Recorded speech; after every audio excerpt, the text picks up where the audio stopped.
बोलो श्री सतगुरु महाराज की जय। पद्मावती पुरी धाम की जय। सर्व सुंदर साथ की जय। खटूती ग्रंथ प्रकरण 6 चुपाई नंबर 6। पीयू जी तमे पहली का प्रीतड़ी दिखाड़ी, माहेला मंदरियों का दीधारे उघाड़ी। पीयू जी तमे अनेक रंगे रमाड़ी, हवे तो लई आसमाने भूम पछाड़ी। हो शाम पीयू पीयू करी रे पुकारू। गोपियां कहती हैं प्रिय कहना, पहले आपने हमसे इतना प्रेम ही क्यों किया। याद करते विरह करते हुए कह रही हैं कि पहले आपने हमसे इतना प्रेम क्यों दिखाया। आपने अपने प्रेम के द्वारा आपने हमारे मन मंदिर का द्वार खोल दिया, अर्थात उसमें आकर के बस गए। हमारे साथ आपने अनेक प्रकार की आनंदमयी लीलाएं की। अब आप मथुरा में रहने लगे हैं, गोकुल से मथुरा चले गए और हमें विरह की प्रचंड अग्नि में जला रहे हैं।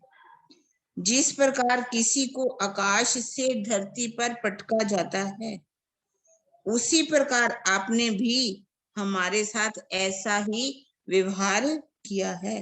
अब आप ही बताइए, हम जाएं कहाँ जाएं और क्या करें।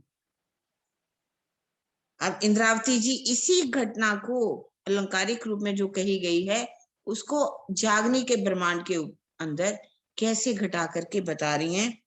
हे मेरे, इंद्रावती जी कहती, हे मेरे सर्वस्व, आपने अपने तारतम ज्ञान द्वारा इस बात की पहचान करा दी है कि मैं परम धाम में अनादि काल से आपकी प्रेममयी लीला में सहभागिनी रही हूं। आपने वाणी हमें दे दी, वाणी से पहचान भी करवा दी कि हम कौन है, उनकी अर्धांगिनी है और हमेशा ही प्रेम में लीलाओं में डूबने वाली है। आपने मुझे इस बात का भी अनुभव करा दिया है कि आप श्री श्यामा जी देवचंद्र जी के धाम हृदय में विराजमान होकर के लीला कर रहे हैं। पहचान देने के पश्चात आपने मुझे विरह की धधकती हुई ज्वालाओं के बीच फेंक दिया। पहले तो पहचान नहीं थी, अब मुझे पहचान हो गई है, अब अंतर्ध्यान हो गया। आपने क्या किया, मुझे विरह की धधकती हुई ज्वालाओं के बीच फेंक दिया, अलग हो गए। जब यदि आपको ऐसा ही करना था तो आपने मुझे अपनी और अपने परम धाम की ही पहचान क्यों दी, क्यों पहचान कराई मुझे। आपका ये व्यवहार तो आकाश से पृथ्वी पर पटकने के समान है। कहाँ हम आकाश में रहते थे, आपने सीधे ही में पृथ्वी पर ला करके पटक दिया है। क्या आपका यही न्याय है? क्या इसी प्रकार का निष्ठुर व्यवहार करके आप सकल गुण निधान, सर्वशक्तिमान, दया, प्रेम, करुणा, आनंद और एकत्व का अनंत सागर कहलाने का दावा कर सकती? इस चौपाई में यह कहा है। आगे जो प्रकरण आ रहा है वो है 12 मासनो कलश राग मलार, 12 मासी का कलश द राग मलार। जैसे कि पहले भी हमने किया था, 6 ऋतुओं के बाद एक 12 मासी, एक अधिक मास जो आता है, उसी तरह से ही ये भी कलश के समान, इस 12 मासी कलश के समान इस प्रकरण को कहा गया। आप ध्यान से बहुत सुनने वाला ये प्रकरण है सुंदर साथ जी। अब तक के पूर्वोक्त 6 प्रकरणों में दर्शाई गई तथ्यों का संक्षिप्तीकरण ही 12 मासी का कलश मुकुट रूप शोभा कहलाता है। इन 6 प्रकरणों के ऊपर ये जो प्रकरण है, जिसे मंदिर बनाया जाता है, उस पर कलश लगाया जाता है, तो ये 12 मासी का कलश रूपी शोभा कहलाता है। इस प्रकरण में रूपक अलंकार के माध्यम से ध्यान देना, इसमें क्या कहा है, जहां उद्धव शब्द आएगा ना, बालबाई को उद्धव के नाम से संबोधित किया गया है। बालबाई जो है, जो उद्धव जब आएगा समय तो समझ लेना बालबाई है। बिहारी जी को क्या कहा गया? अक्रूर जी। एवं यदुराय जी तथा नंद बाबा का बेटे को यदुराय जैसे वो कहा गया है। तो यहाँ पर बिहारी जी को अक्रूर और यदुराय के नाम से कहा गया है। श्री देवचंद्र जी को, देवचंद्र जी को नंद कुंवर के नाम से दर्शाया गया है। सुंदर साथ का स्थान गोपियों ने लिया है। अनेक इनके प्रतिनिधि के रूप में श्री इंद्रावती जी अपनी मनोभावों को व्यक्त कर रही है। कैसे कह रही हैं? वाला मारा खट रुतना बारे मास, हारे तेना अहनिस तन सेने 60। वाला तारी रोई रोई जोई में वाट, अम ऊपर एवड़ो कोप कीधा सया माट, हो श्याम पियू पियू करी रे पुकारो। ये गोपी कहती है, हे मेरे प्राण प्रीतम, वाला मारा खट रुतना 12 मास, एक वर्ष में 6 ऋतुएं अर्थात 12 महीने होते हैं। हारे तेना एनिस तरण सेने 60, और उनके अंदर 360 दिन और रात होते हैं। वाला तारी रोई रोई जोई में बाट, इनमें मैंने रो रोकर आपके आने की बाट देखी। अम ऊपर एवड़ो कोप कीधा से माट, आप हमसे इतना क्रोध नाराजगी क्यों दिखा रहे हो श्याम पीयू पीयू करी रे पुकारो। हे प्रीतम, मैं आपको निरंतर आपकी पुकार कर रही हूं। अब इसका भावार्थ सुनिए, क्या कह रहे हैं? हे मेरे प्राण वल्लभ, आपके विरह में मैंने वर्षों का समय रो रो कर व्यतीत किया है, किंतु अभी तक मुझे आपका वह मधुर दर्शन प्राप्त नहीं हुआ है जिसकी मुझे आकांक्षा है। आप मेरे प्रति इतने रूखे क्यों हो गए हैं? आगे कह रहे हैं, वाला मारा होती रे मोटी तारी आस, जानियो अमने मुख से नहीं रे निराश, ते तो तमे मोकल्यो तमारो ख्वास, तेने आवी वो छोड़या सांसिए मास, हो शाम पीयू पीयू करी रे पुकारो। एक गोपी कहती है, हे मेरे प्रिय कान्हा, मुझे तुम्हारे ऊपर पूर्ण विश्वास था। मैं ये जानती थी कि तुम मुझे निराश नहीं करोगे, किंतु तुमने अपने विशेष दूत को के रूप में जिस उद्धव को हमारे पास भेजा था, उसने तो ब्रिज में आकर अपने वचनों की संडसी से हमारे शरीर के मांस को ही नोच लिया है। यहां कह रहे हैं ना, आपने हमें जिसको भेजा उद्धव को, उद्धव विशेष दूत बनकर के आई थी ताकि गोपियों को समझाया जा सके कि आप उनको याद मत करो। तो वो कह रहे हैं कि वो तो आए, वो इस तरह से ब्रिज में आकर के हमारा साथ ऐसा व्यवहार किया, वचनों की सांडसी से, जैसे सांडसी से मांस नोचा जाता है, उन्होंने हमारी अपने वचनों की सांडसी से हमारे अंदर के मांस को नोच लिया है। उद्धव जी ने ये कहा था कि श्री कृष्ण जी को भूल करके उस परमात्मा को, निराकार जो है, निर्गुण है, सर्वव्यापक है, परमात्मा का ध्यान करो। उद्धव ने आकर के कहा था कि आप योग करो, धारणा करो, ध्यान करो, समाधि करो। तो उसका जवाब इसमें वो कह रही है कि उनके वचनों ने तो ऐसे हमारे साथ व्यवहार किया जैसे कि किसी से मांस नोच लिया जाता है। इंद्रावती जी कहती है, भावार्थ में लिखा है, मेरे जीवन के आधार, जब आपने सतगुरु श्री देवचंद्र जी के पंच भौतिक तन का परित्याग किया, तो बालबाई जी ने आकर के ये प्रचारित करना प्रारंभ कर दिया कि गुरु पुत्र होने से बिहारी जी ही गुरुवादी के अधिकारी होने चाहिए। क्योंकि राधा वल्लभी मार्ग में उन्होंने कहा था, पूछा करके कि आप बताओ बलभा मार्ग के द्वारा जब उनके पिता की किसी का अंतर्ध्यान हो जाता है, मतलब मृत्यु हो जाती है, तो उसके बाद कौन बैठता है? तो उन्होंने कहा उनका जो पुत्र होता है वही गादी पर बैठता है। उनके वहां पर इस बात की परंपरा थी। तो उन्होंने यही प्रचारित किया कि गुरु पुत्र होने से बिहारी जी को ही गुरु वादी के अधिकारी होना चाहिए। उनकी ये बात सबके लिए बहुत ही कष्टकारी थी, क्योंकि इस विचारधारा से तो आत्मा के अक्षरातीत से अनादि एवं अखंड संबंध होने की बात ही नगण्य हो जाती है। कि हम गुरुवाद को माने, गुरु गादी को माने, तो उन्होंने कहा कि आत्मा का संबंध किसके साथ है? अक्षरातीत के साथ है। यदि वो भी एक पिता पुत्र का संबंध जहां पर देखा जाए, तो पिता पुत्र का संबंध यहाँ नहीं चलता। हमारा संबंध कौन सा चलता है? आत्मा एवं परमात्मा का। अक्षरातीत अपनी अंगनाओं से प्रेम करते हैं। अगर वो वही विचारधारा यहाँ लागू की जाए तो ये जो संबंध है वो नहीं चलता, जहाँ पर नगण्य हो जाती है। यही बात सामने आती है कि जो गादी पर विराजमान होता है वही अक्षरातीत का स्वरूप होता है। अगर ये बात किसकी ली जाए, ये जो बालबाई जी की, बालबाई जी ने क्योंकि यही कहना शुरू किया था कि गुरु गादी पर तो बिहारी जी को ही बैठना चाहिए, क्योंकि उनके पिताजी देवचंद्र जी थे। तो ये बात सबके लिए बहुत ही कष्टकारी है, क्योंकि आत्मा का संबंध अपने प्रीतम के साथ है, वही संबंध निभाना चाहिए। यहाँ पर किसी तरह से दारेशना, किसी तरह से मोह का रिश्ता नहीं चलना चाहिए। एक छपाई मैं और करूंगी, फिर आप बेशक से कर सकते हैं सुंदर साथ जी।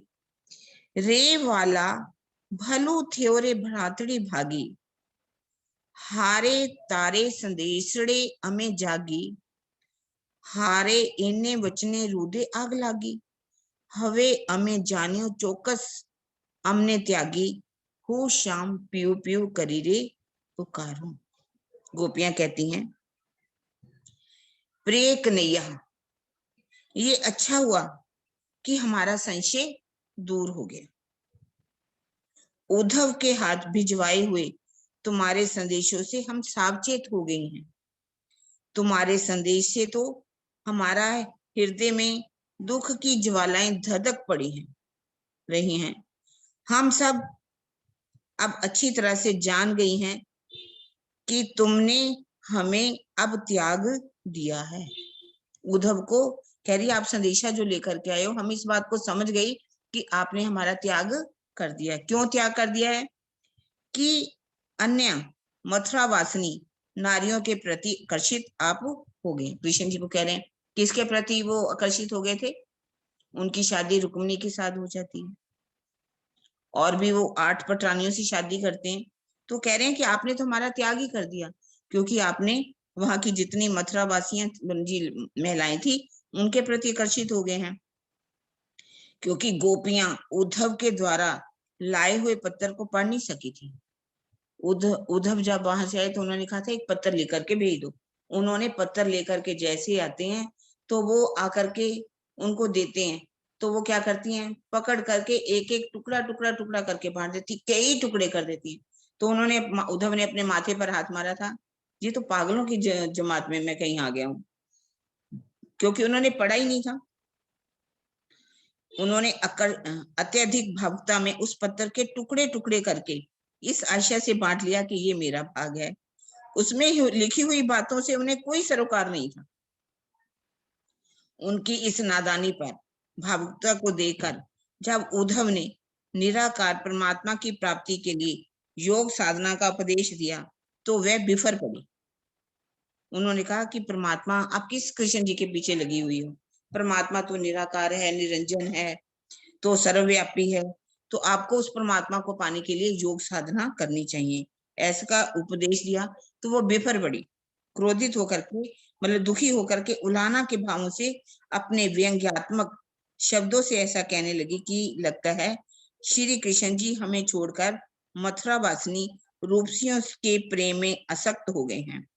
तभी उन्होंने उद्धव से इस प्रकार की उल्टी बातों का संदेश भिजवाया है। अब इसका भावार्थ क्या निकालेंगे?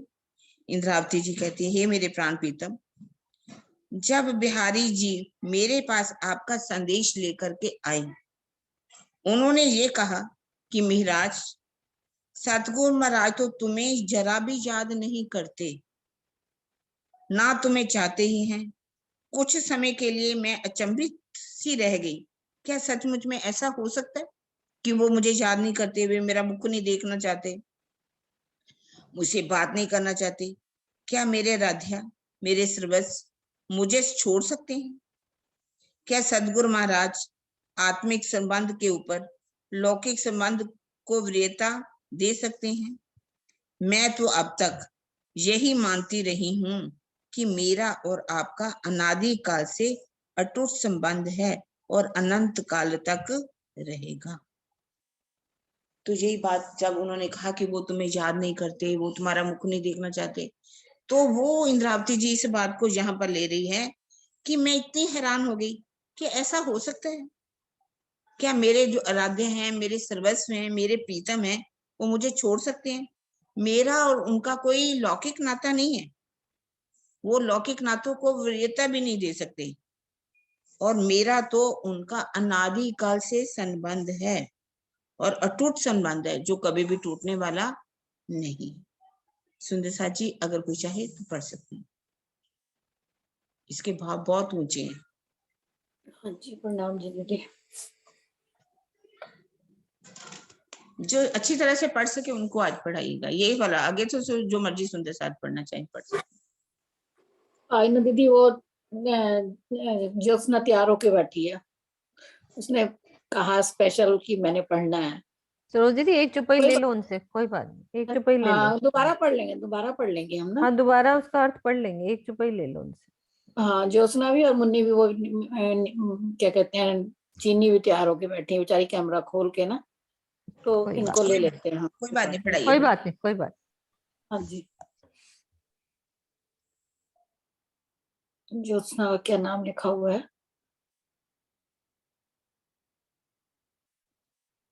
ज्योत्सना का यही नाम लिखा हुआ है ना? देखना ही तुम्हारा हुआ है। हाँ, इन्हीं का ही हुआ है। मेरा बंद मत करो, प्रणाम खोल जी। दिया मैंने। प्रणाम अच्छा जी। प्रणाम जी। प्रणाम जी। हाँ जी पढ़ो आप चुपाई। रे ओधव तू रे भली रे વધામણી લાવ્યો, અમારે કાજે સોણીને સાચણીઓ લઈ આવ્યો. ઓધવ તે તો અંકુર પર ઈંડુરે ચડાવ્યું, ઓધવ તે દુખડા ઘણું જ દેખાડ્યો. હોશ્યામ પીયું પીયું કરી રે પુકારું. વજ વધુઓ ઓધવને વર્ગમાં કહે છે, હે ઓધવ, તું અમારે માટે સારો વધામણો લાવીને આવ્યો છો. અમારે માટે તું સોણીની સાણસી લઈને આવ્યો છો. હે ઓધવ, તે તો અંકુર ઉપર પણ કળશ ચડાવી દીધો. તે તો અંકુર કરતા પણ અમારું દુઃખ અધિક વધારી દીધું અને કેટલાય દુઃખો દેખાડ્યા. હે શ્યામ, હું તમને પીયું પીયું કરી રે પોકારી રહું છું. आपका इसको हिंदी बोल सकते हो? हिंदी बोल सकते हो इसका कुछ? नहीं नहीं नहीं बोलेंगे सरोज दीदी। नहीं बोल सकते। चल मैंने, तुम पढ़ लो। मैं इसका वो पढ़ लेती हूँ जो टीके वाला अर्थ है। हाँ, टीके वाला पढ़ लो। गोपियां व्यंग पूर्वक कहती हैं, हे उद्धव। अब उद्धव कौन है इसमें? हमारी बालबाई ना। बल। हाँ अब पहले हम गोपियों के पढ़ते हैं। तू तो हमारे लिए अच्छी बधाई लाया है, तू ज्ञान की पिटारी के रूप में हमारे लिए फांसी की सड़सी लेकर आया है। कि जैसे वो उनको कह रहे थे ना गोपियों को कि तुम ध्यान लगाओ और ये सब, तो उनको ज्ञान दे रहे थे उद्धव गोपियों को कि तुम ऐसे करो ऐसे करो। तो वो कह रहे हैं हमारे लिए फांसी की सड़सी लेकर आया है। हमारे कन्हैया को वृज से मथुरा ले जाकर भी अक्रूर जी ने हमें उतना दुखी नहीं किया। अक्रूर कौन हो गए? अभी क्या पढ़ा था अपन ने? बिहारी जी का बोला है ना, है ना? हाँ, बिहारी जी। हाँ, बिहारी जी। इतना तुमने अपने निराकारवाद के भाषण से किया है। कि जैसे वो भाषण दे रहे थे ना, तुम्हारा ये प्रवचन रूपी कलश अक्रूर के कार्य से अधिक कष्टकारी है उद्धव। निश्चय ही तुम्हारे मर्म भेदी वचनों ने हमें बहुत व्यथित किया है। तो ये गोपियां और उद्धव की बात है। अब इंद्रावती जी क्या कह रही हैं, भावार्थ में कह रहे हैं। श्री इंद्रावती जी कहती हैं, हे बालबाई, हे बालबाई जी, आप यह शुभ सूचना लेकर आई हैं कि मुझे सदगुरु महाराज ने बुलाया है, किंतु यह मेरे लिए फांसी की सड़सी के समान कष्टकारी है। आपका यह संदेश बिहारी जी के लाए संदेश से भी अधिक दुखदाई है। वो कैसे?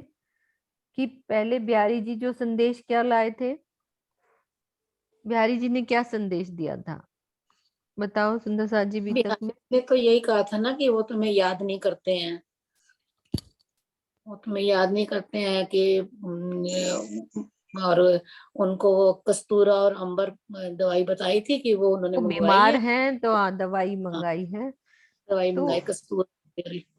और अब बालबाई जी क्या संदेश लाई हैं कि उनकी तबीयत ठीक नहीं है, वो आपको याद कर रहे हैं, तो कह रहे हैं, है ना, यही था ना कि ये संदेश लेके आई हैं। तो अब ये संदेश तो और दुखदाई हो गया कि अब वो ठीक नहीं है, वो तुम्हें याद कर रहे हैं। मतलब क्योंकि पहले हमें उन्होंने इतना दुख नहीं लगा था जितना अब दुखी लग रहा है जो तुम अब संदेशा लेके आई हो। क्योंकि उन्होंने तो केवल इतना ही कहा था कि सतगुरु महाराज का स्वास्थ्य कुछ खराब है, यानी कि वो कह रहे थे ठीक नहीं है, मैं दवाई लेने आया हूँ, और उन्होंने अंबर कस्तूरी मंगवाई है। किंतु आपने तो ये स्पष्ट रूप से बता दिया कि सदगुरु मेरे न आने के कारण बहुत दुखी हो रहे हैं, तो मेरे कारण सदगुरु महाराज का दुखी होना, हाँ ये वाली बात कि वो कह रहे हैं मेरे ना आने से सदगुरु महाराज दुखी हैं, तो ये उनको सहन नहीं हो रहा कि मेरे कारण वो दुखी हो गए, तो ये उनसे सहन नहीं हो रहा। यानी कि हमारे कारण कोई सुंदर साध्वी दुखी होता है, तो हमें इससे क्या शिक्षा मिल रही है कि यदि मैं किसी को कुछ गलत बात कह देती हूँ, कुछ भी, हमें जो शिक्षा मिल रही है इस बात से, जो मुझे समझ में आ रही है कि हमें उतना दुख होना चाहिए कि हमारे कारण कोई दुखी हो रहा है, हमें भी तो वैसे ही दुखी होना चाहिए ना कि मैंने किसी को बात कही है या मेरे किसी वजह से वो दुखी हो रहे हैं, तो हमारे दिल में हम तो मस्त हो जाते हैं। सुंदर साथ किसी को कह दिया, चलो जी हो गई बात खत्म, दुखी होते हैं तो होते रहे, कोई आज फर्क नहीं सवेरे पड़ता। आज सवेरे भी ना राज मेहता जी जब एक्सरसाइज करा रहे थे तब वो बता रहे थे, कह रहे कि ऐसे होना चाहिए जैसे किसी ने तुम्हें कोई बात कह दी है ना, वो तो कह के इधर से गया उधर से चला गया और तुम उसका बोझा ढोए फिर रहे हो। उसने मुझे ये बात कह दी, उसने मुझे ये बात कह दी, क्यों कह दी, ये कह दी। अरे जिसने कहा वो तो कह के चला गया, बोझा तुम ढो रहे हो, क्यों ढो रहे हो? ठीक है, जिसने कह दिया तो कह दिया, मस्त रहो। वही ना रहने वाली बात है ना कि रहने वाली बात है। हाँ, हम किसी को इतना ऐसा कुछ कहें भी ना कि मेरे सुंदर साथ के दिल को कुछ दुख होए। ठीक है, एक चौपाई पढ़ लेती हूँ, फिर आगे पढ़ा लेना आप रोज दीदी। रे उधवड़ा तू एटलू जान निर्धार, उधव तूने नथी रे बीक करतार, एणी मते पामीस नहीं तू पार, तू पण तारा धनी सो विछड़ीस आवार, हो श्याम पियू पियू करी रे पुकार। गोपियां कहती हैं, हे उद्धव, निश्चित रूप से तुम यह जान लो कि तुम्हें परमात्मा का जरा भी डर नहीं है। इस प्रकार की बुद्धि से तू पार नहीं जा पाएगा, पा सकेगा, अर्थात तुझे शांति नहीं मिल सकेगी। इस बार देख लेना, तुझे भी अपने आराध्य से बिछुड़ना पड़ेगा। उनको इतना गुस्सा आ रहा था गोपी को कि तुम मुझे समझा रहे हो, अब तुम देखना जब तुम आराध्य से बिछड़ोगे तो तुम्हें क्या होता है, तुम्हें शांति नहीं मिलेगी। तो इस चौपाई के चौथे चरण में धनी का भाव श्री कृष्ण जी से लिया जाएगा। यद्यपि उद्धव निराकार निर्गुण परमात्मा को ही मानते थे और श्री कृष्ण उनके लिए मात्र घनिष्ठ मित्र थे, परमात्मा नहीं। आवाज कहाँ से आ रही है सरोज दीदी? किंतु एक मिनट में उनको बंद कर दिया। किरण दीदी का था, बंद हो गया। नहीं उधर भी हो रहा था। किंतु गोपियों ने अपने भाव से श्री कृष्ण को प्रीतम का भाव दिया। इसका मूल कारण ये है कि वे श्री कृष्ण से परे अन्य किसी स्वरूप को मानती ही नहीं थी। उद्धव तो उनके घनिष्ठ मित्र थे, गोपियां तो अपने आराध्य के रूप में श्री कृष्ण जी को मानती थी ना, इसके स्वरूप को ही मानती थी और कोई मानती नहीं थी कृष्ण से परे। तो श्री इंद्रावती जी कहती हैं कि हे बालबाई, अब भावार्थ में कह रहे हैं कि हे बालबाई, आप निश्चित रूप से इतना जान लीजिए कि आपको पर ब्रह्म के न्याय का जरा भी डर नहीं है। इस चंचलता भरी चुगलखोरी की बुद्धि से आप कभी भी पार नहीं पाओगी। जो उन्होंने चंचलता दिखाई और चुगलखोरी करी, इधर की बात कुछ थी और इधर की उधर करी। अरब से मेरे लौटने पर आपने ही वजीर एवं सदगुरु श्री देवचंद्र जी से झूठी चुगली की थी और मुझे धनी के चरणों से अलग कर दिया था। मेरी तरह आपको भी धनी के चरणों से दूर होना पड़ा था मतलब कैसे किरण दीदी? था मतलब उन्होंने दूर क्या होना, बालबाई ने क्या कैसे दूर होना पड़ा था क्या? पड़ेगा होना चाहिए ना, मेरी तरह आपको भी धनी से दूर होना पड़ेगा, है ना? पड़ेगा होना चाहिए। गा हाँ, होना चाहिए, था की तो कोई बात ही नहीं। वो उन्होंने तो हुई नहीं, वो तो हाँ, कोई हुई नहीं बात। उन्होंने तो हाँ, चुगली पड़ेगा। करी, वो तो मजे से उनके साथ रह रही थी धनी देवचंद्र जी के साथ, है ना? पड़ेगा। वो गा होएगा कि वो एक उनको कटाक्ष कर रही है कि तुमने ऐसा किया है तो तुम्हें भी अपने धनी से दूर होना पड़ेगा, जैसे तुमने मुझे दूर रखा, गलत बातें पहुंचा के, चुगली करके, इधर की उधर बात को करके। तो हमें क्या शिक्षा देनी है कि हमें इधर की उधर बात नहीं करनी है, कोई चुगली नहीं करनी किसी भी सुंदर साथ की, इधर उधर की बात। तो ये शिक्षा मिलती है, हर चौपाई से हमें शिक्षा मिल रही है कि हम कितना दुख पहुंचा देते हैं एक सुंदर साथ को, उनको कितना दुख हुआ, कितने दूर रहे वो राज्य से। ये दुख है ना, ये परम धाम तक जाएगा यदि हम ऐसा करते हैं। तो एक सुंदर साथ को यदि इधर की उधर बात चुगली करके हम दुख पहुंचाते हैं तो ऐसे ही। ठीक है, अब आप पढ़वाओ दीदी। हाँ जी, नरेश जी ने कर दो। हाँ जी नरेश जी आप ले लो।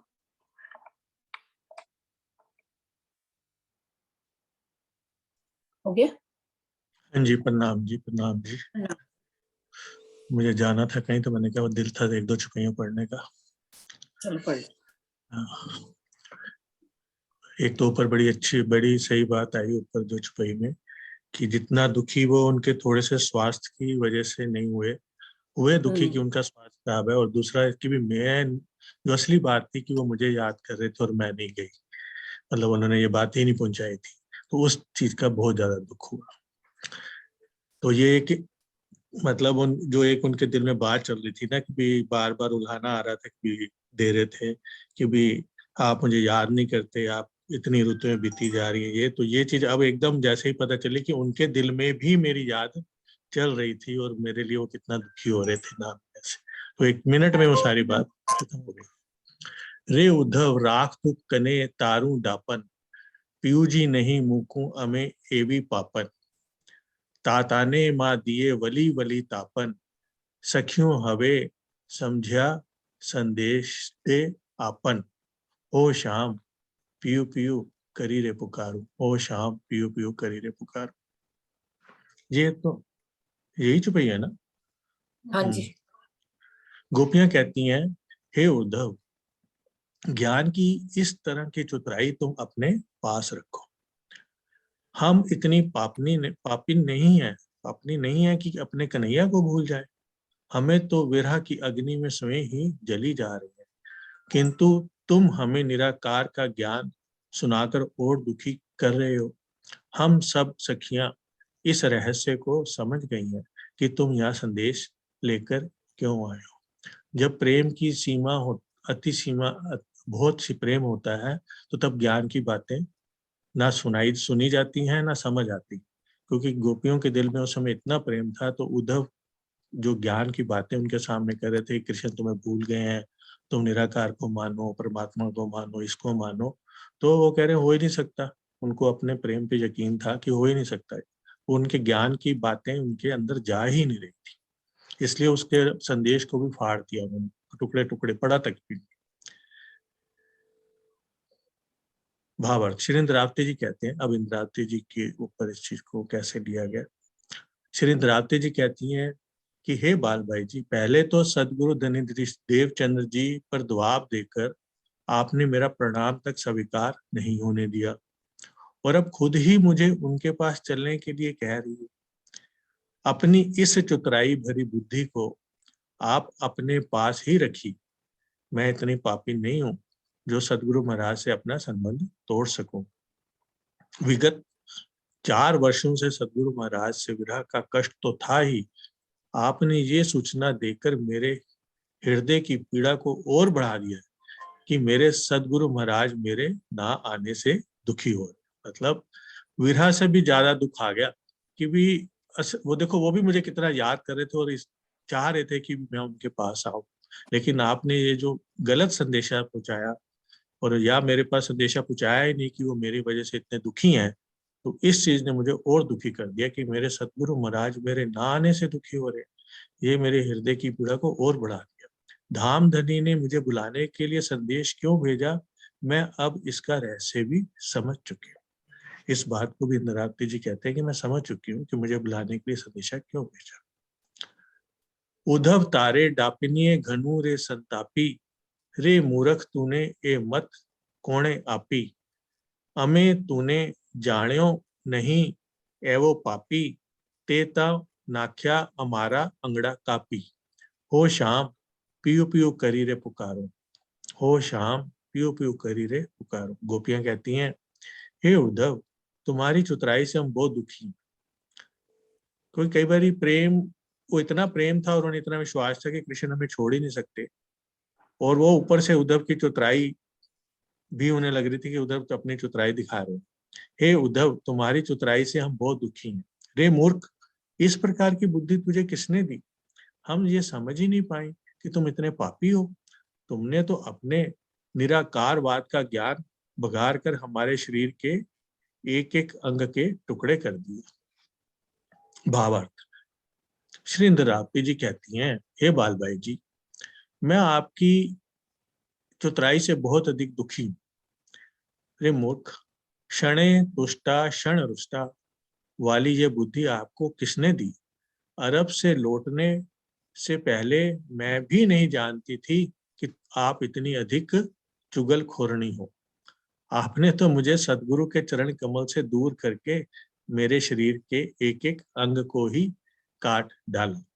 मतलब वो उनकी चतुराई, और पहले इस तरह की धमकी दे के सदगुरु महाराज को कि मैं कुएं में कूद जाऊंगी, प्रणाम न करने देना, और उसके बाद विरह का इतना पीरियड के बाद फिर वो सारी बात जब सामने आ गई कि आपकी वजह से ही सदगुरु महाराज ने मेरे से मेरी प्रणाम स्वीकार नहीं की थी, और अब आप मुझे कह रहे हो कि वो आप, और अब जब ये सारी बातें पता चलने के बाद तो हृदय में और भी पीड़ा होगी कि मेरे सदगुरु महाराज मेरे लिए दुखी हैं कि भी मुझे याद कर रहे हैं, और ये संदेशा भी मेरे से सही बिहारी जी के थ्रू ठीक नहीं आया।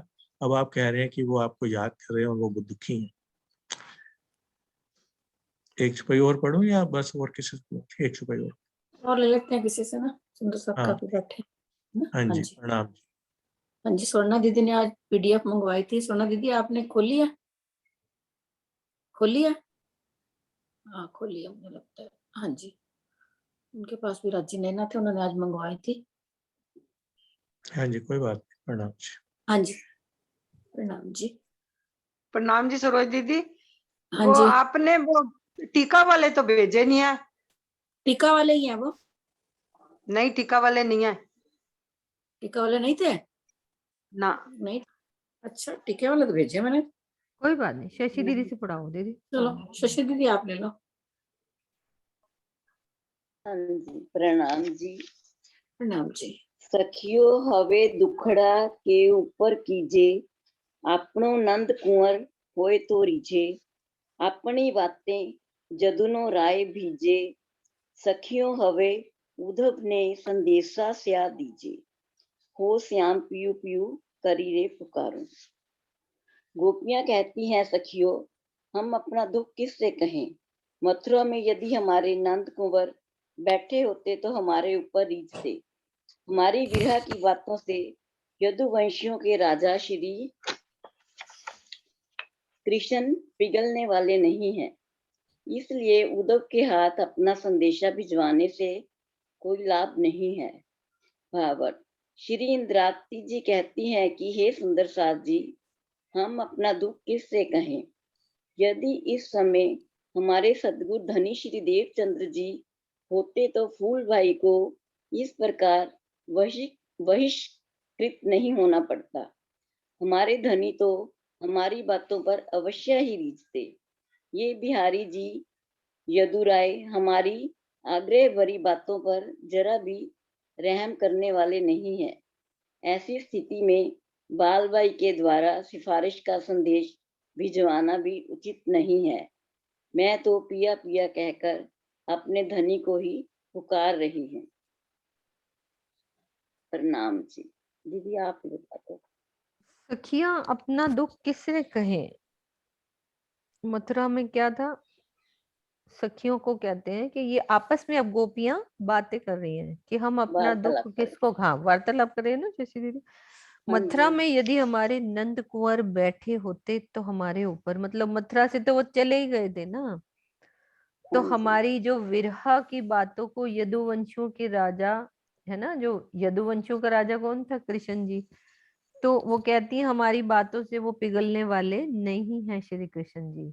इसलिए उद्धव के हाथ हम कोई संदेश नहीं भेजेंगे, कोई लाभ नहीं है। ये तो गोपियों ने आपस में वार्तालाप करी।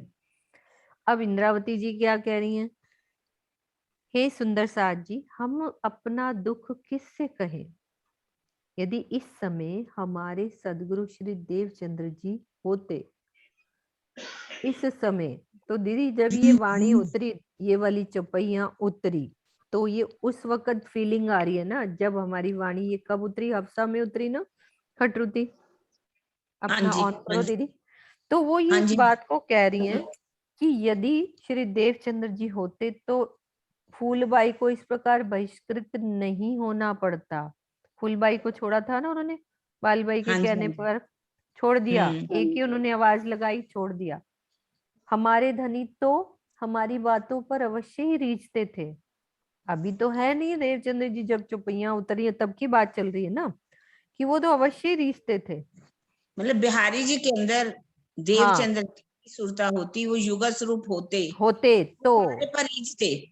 हाँ अगर इनके वास्तव अंदर में से, उनके अंदर बिहारी जी के अंदर बैठक होती तो हम्म, फूलबाई को भी बहिष्कृत नहीं होना होना पड़ता। नहीं होना पड़ता। ये हमारे देवचंद्र जी नहीं है, ये हमारे नंद कुंवर जी नहीं है, नहीं। यानी यदुराय बिहारी जी, हाँ यदुराय जो कहा गया, ये हमारे वो कृष्ण जी भी नहीं है। जैसे गोपियां कहती है ना, वो हमारे कृष्ण जी नहीं है जिनसे हम प्यार करती थी। अर्थात उस समय तो उनके हाँ अंदर कोई वो शक्ति तो, नहीं थी।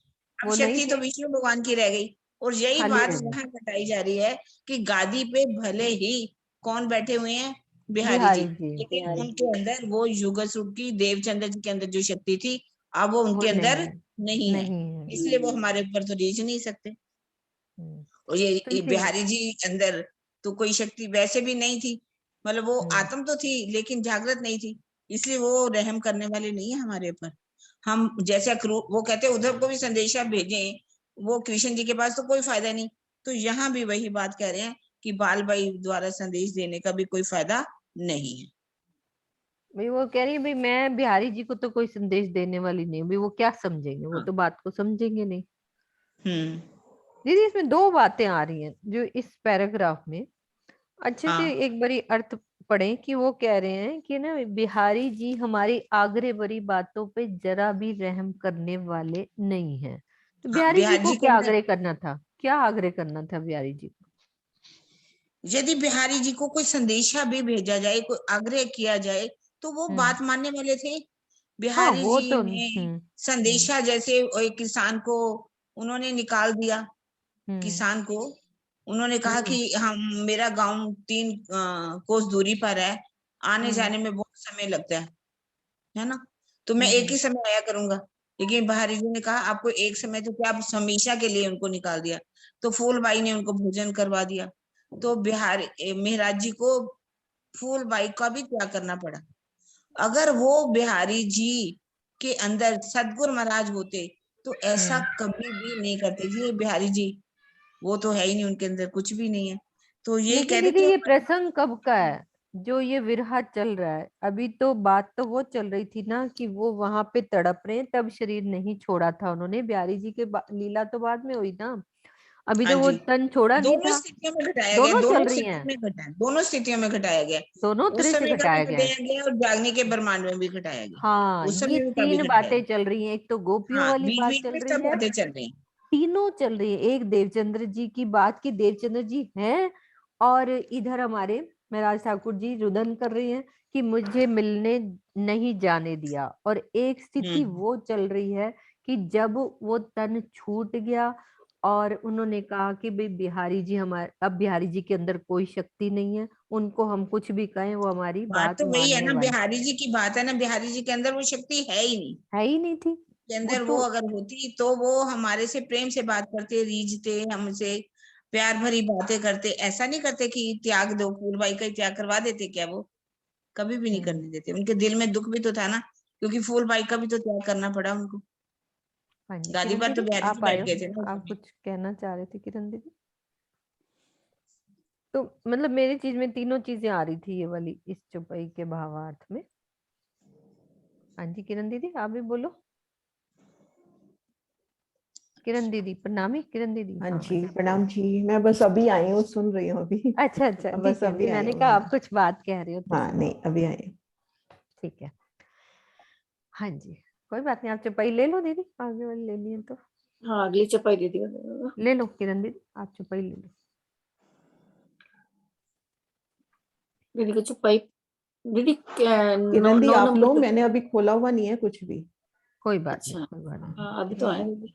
हाँ जी श्रीनिवास जी को दे दो, नहीं तो डीपी सिंह जी ने नहीं लिया। आप डीपी सिंह जी आपने कल नहीं लिया, आप ले लो। हाँ तो प्रणव जी मैंने खोला हुआ नहीं है। अच्छा हाँ ठीक है, देखो ठीक है, ठीक है। जिन्होंने खोला हुआ है रेज हैंड कर लो। श्रीनिवास जी आपने खोला हुआ है ना? दीपिका राजी खोल के बैठी है। हाँ श्रीनिवास जी, दीपिका कोई भी खोल लो, अभी टाइम श्रीनिवास जी है अपना। खोल। हाँ 2 चपाई तो चली जाएंगी, अभी हो हाँ जाएंगी। इसलिए एक एक ले लो दोनों, फिर क्या हुआ। हाँ दीपिका एक आप ले लो, फिर एक फिर श्रीनिवास जी ले लेंगे। प्रणाम जी। प्रणाम जी।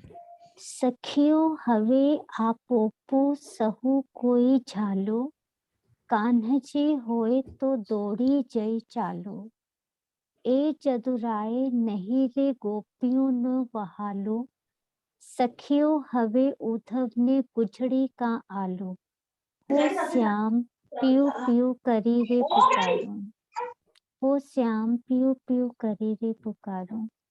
हे सखियों तुम अपने आप को संभालो, यदि अपने वही कृष्ण होते तो हम दौड़कर चलते। यह यदुवंशियों का राजा कृष्ण अपना प्रीतम नहीं है, इसलिए अपनी बातें उद्धव को क्यों बताती हो? मैं तो अपने ही धनी की रट लगाए हूँ और पिया पिया कर रही हूँ। गोपियां आपस में कहती हैं, सखियों अब सब कोई अपने को संभाल लो। यदि मथुरा में अपने कन्हैया होते तो हम दौड़कर वहां चले जाते। अब हमारे कन्हैया मथुरा में नहीं है जो हमारे दिल की बात को समझेंगे। इसीलिए वो कह रही हैं सखियां आपस में कि उद्धव से अपने दिल की बातें मत कहो, वो नहीं समझेंगे। यदुवंशियों के राजा श्री कृष्ण हमारे प्रेमी नहीं है, वे हमारे प्रेमी नहीं है, इसलिए उद्धव से अपने विरह प्रेम की कोई भी बात नहीं करनी है। वह हमारे दिल की बातों को नहीं समझेंगे। भावार्थ, श्री इंद्रावती जी कहती हैं, हे सुंदर साथ जी, आप सभी अपने को संभालिए। इन बिहारी जी के अंदर यदि हमारे धाम धनी विराजमान होते तो हम सभी दौड़कर उनके चरणों में चलते।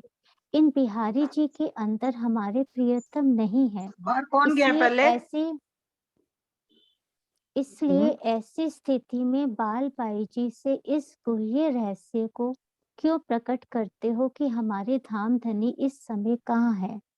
तो इंद्रावती जी हम सुंदर साथ को कह रही हैं, सभी सखियों को कह रही हैं कि आप सब संभल जाइए, क्योंकि बिहारी जी में हमारे धनी सतगुरु देवचंद्र जी विराजमान नहीं है।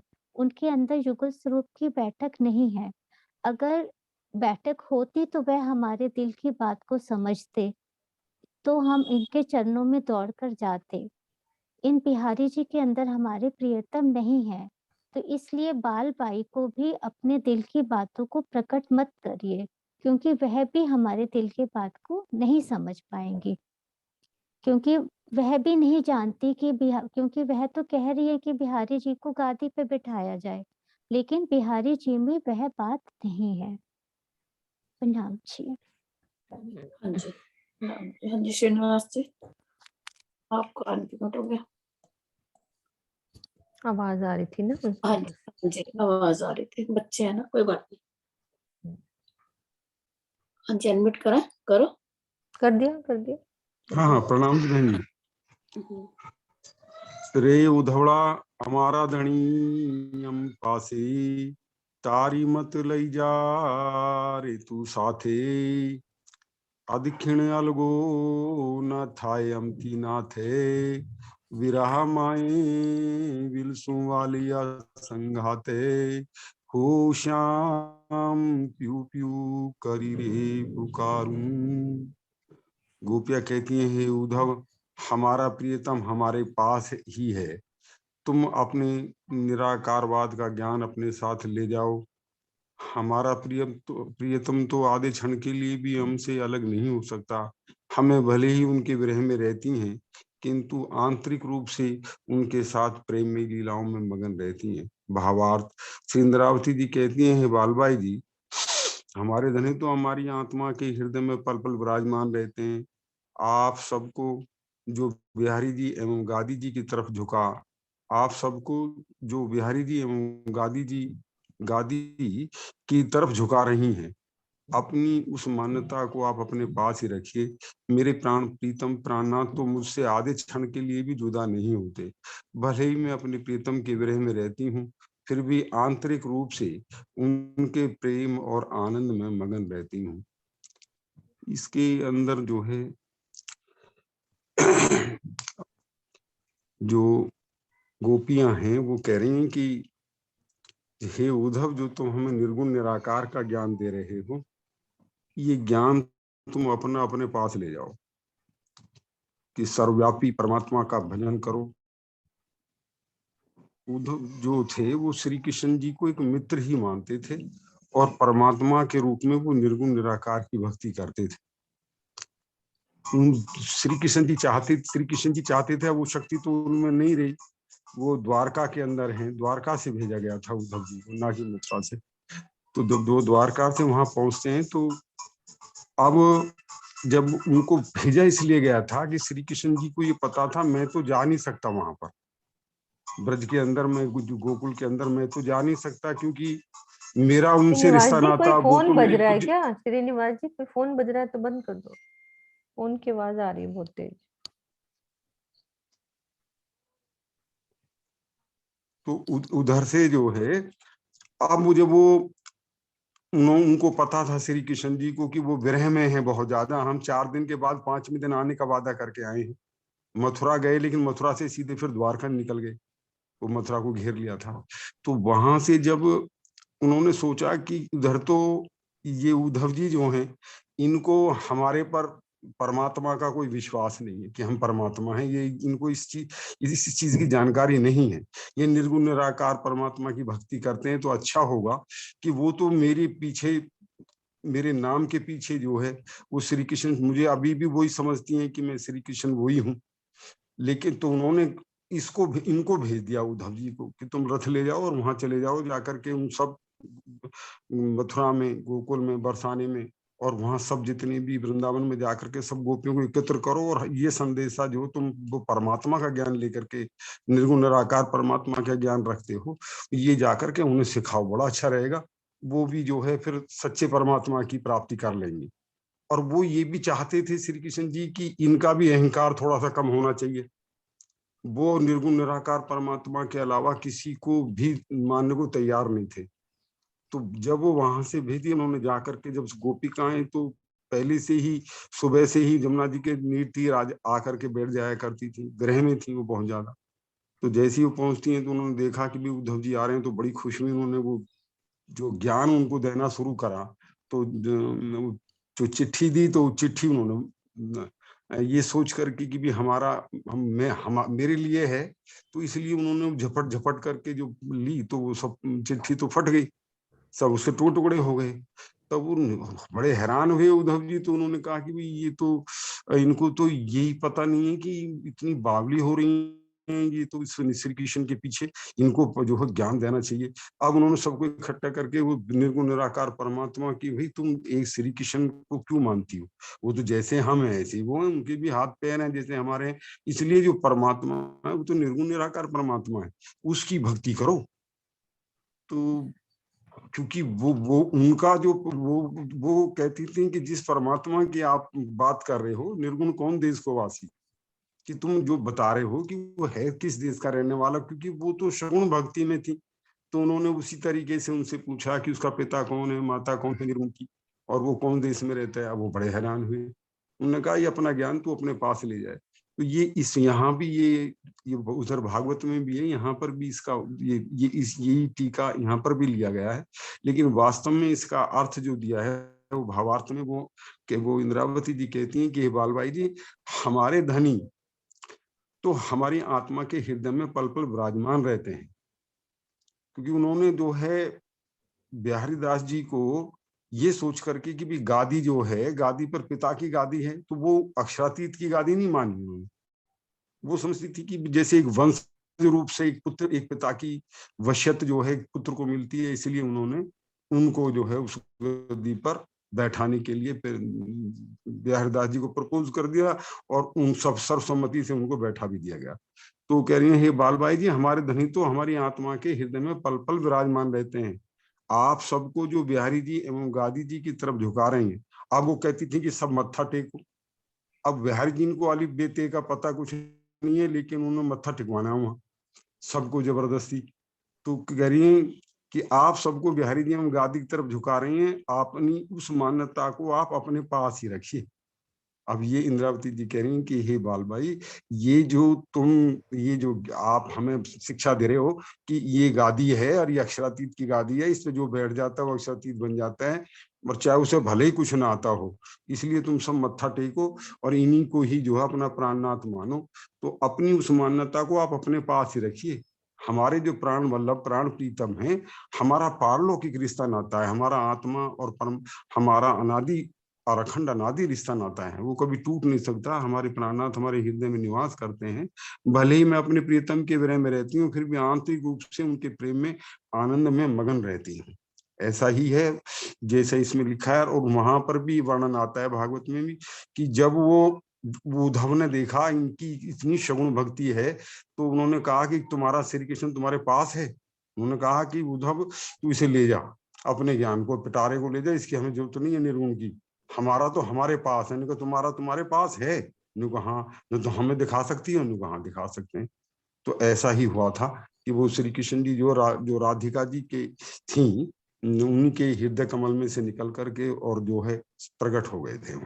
तो ये उसी का ही बड़ा अच्छा वर्णन यहाँ लिखा है। प्रणाम जी। चौपाई दोहरा दो श्रीनिवास जी। रे उधवड़ा हमारा धनी हम पासे, तारी मत लई जा रे तू साथी, अदखिण अलगो न थाए अमतीनाथ, विरहा माए विलसू वाले आ संघात, हो श्याम ओ श्याम करी पुकारूं। प्रणाम बोलो जी। श्री प्राणनाथ प्यारे की जय। बोलो श्री सद्गुरु महाराज की जय। बोलो सर्व श्री पंजय सुंदर वाले वाले की की जय। सर्व नाम सुंदर सुंदर साथ साथ की की जय। मीनू 2 लाइन प्रणाम। सुना दे इसकी, कौन सी? इसी की, और श्याम पे उपयोग करे भेजी थी मेरे को।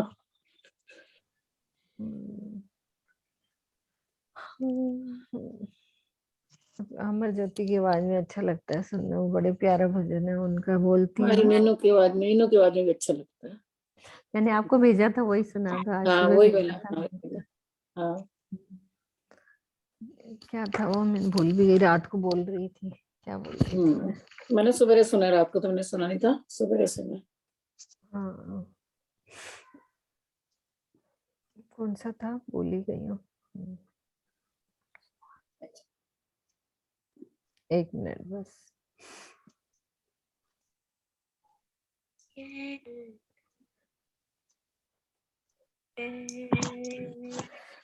कैसी पड़ी पिया बिन चैन,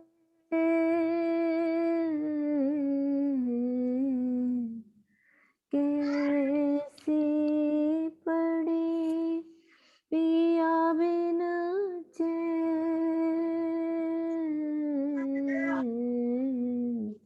बिरहीन तलफत है दीन रे, बिरहीन तलफत है दीन रे, जो विरहाना सही खिन का, सौ सौ बरस कैसे जा आ,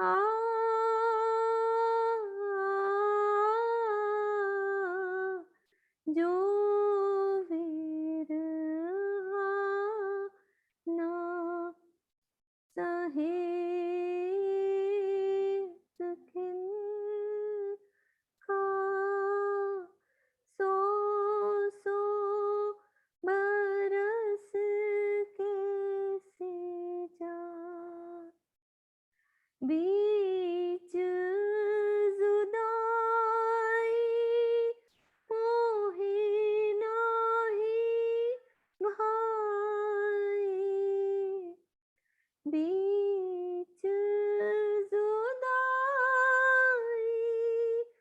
मोहे नाही भाई, मिलू पर आतम उठा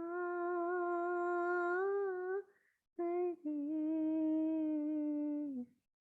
बिरहीन तलफत है दीन रे,